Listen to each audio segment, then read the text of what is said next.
অস্ট্রেলিয়ায় সিডনির বন্ডি সমুদ্র সৈকতে বন্দুক হামলায় হামলাকারী সহ অন্তত 10 জন নিহত হয়েছেন। আহত হয়েছেন কমপক্ষে 12 জন। স্থানীয় সময় 14 ডিসেম্বর সন্ধ্যায় এই হামলার ঘটনা ঘটে।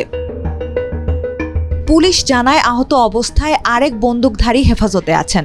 তার পরিচয় এখনও নিশ্চিত হওয়া যায়নি। বিবিসির খবরে বলা হয়, স্থানীয় সময় সন্ধ্যা 6:30টার পর বন্ডি সমুদ্র সৈকতে হামলা চালায় বন্দুকধারীরা।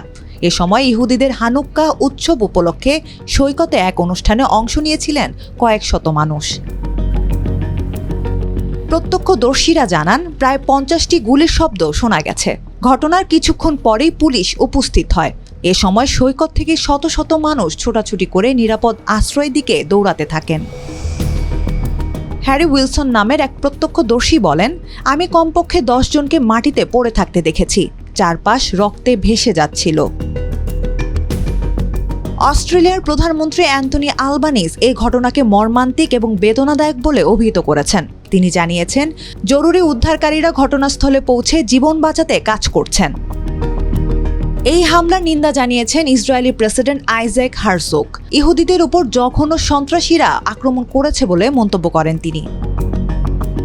আকস্মিক এই হামলায় হতবাক অস্ট্রেলিয়ান ইহুদি নির্বাহী পরিষদের সহপ্রধান নির্বাহী অ্যালেক্স রিফচিন।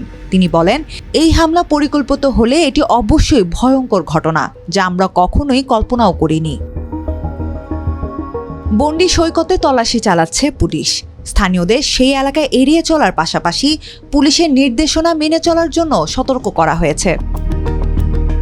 অস্ট্রেলিয়াতে এমন ঘটনা খুবই বিরল। প্রায় 11 বছর আগে সিডনির লিনডট ক্যাফেতে এক বন্দুকধারী 18 জনকে জিম্মি করেছিল। 16 ঘন্টার সংঘর্ষের শেষে 2 জিম্মি এবং বন্দুকধারী নিহত হয়।